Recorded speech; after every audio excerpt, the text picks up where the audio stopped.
ഓണാഘോഷത്തിന് പൂക്കളമൊരുക്കാൻ school അങ്കണത്തിൽ കൃഷി ചെയ്ത് ഭിന്നശേഷി വിദ്യാലയത്തിലെ കുട്ടികൾ.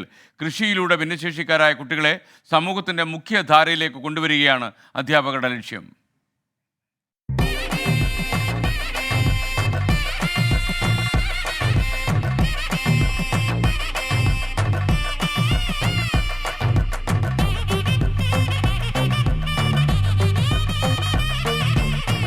ചെണ്ടുമല്ലികൾക്കൊപ്പം നിൽക്കുമ്പോൾ പൂക്കളെക്കാൾ മനോഹരം ആ കുട്ടികളുടെ മുഖത്ത് വിരിഞ്ഞ പുഞ്ചിരിക്കാണ്.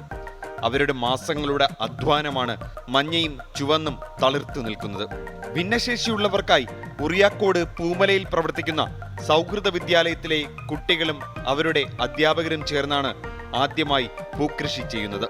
സ്കൂളിനോട് ചേർന്ന് കാട് പിടിച്ച സ്ഥലം വെട്ടിത്തെളിച്ചാണ് പൂന്തോട്ടം ഒരുക്കിയത്. ഞങ്ങൾക്കും അതിശയമാണ്, കാരണം ഇവർക്ക് ഇത് ചെയ്യാൻ പറ്റുന്നല്ലോ എന്നുള്ള ഒരു കാര്യം കണ്ടപ്പോൾ ഞങ്ങൾക്കും അതൊരു വലിയ എക്സൈറ്റ്മെൻ്റ് ആയിരുന്നു. കാരണം വളരെ നന്നായിട്ട് തന്നെ അവർ കാര്യങ്ങൾ ചെയ്തു.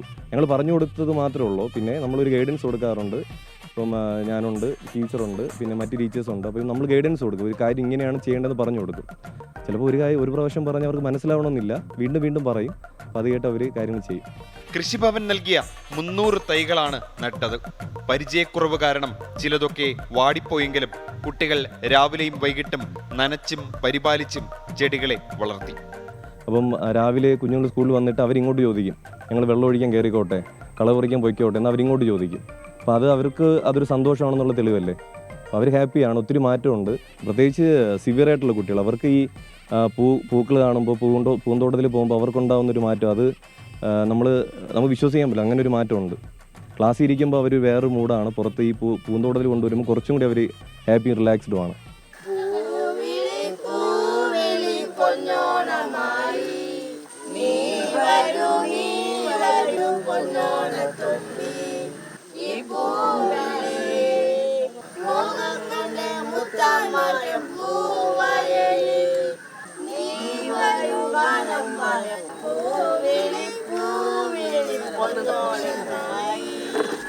ഭിന്നശേഷിക്കാരായ കുട്ടികളെ സമൂഹത്തിന്റെ മുഖ്യധാരയിലേക്ക് കൊണ്ടുവരികയെന്ന ലക്ഷ്യത്തോടെ 2001 സൗഹൃദ വിദ്യാലയം തുടങ്ങുന്നത്.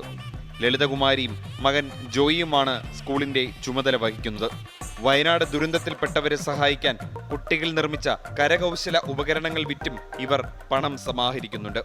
24 തിരുവനന്തപുരം.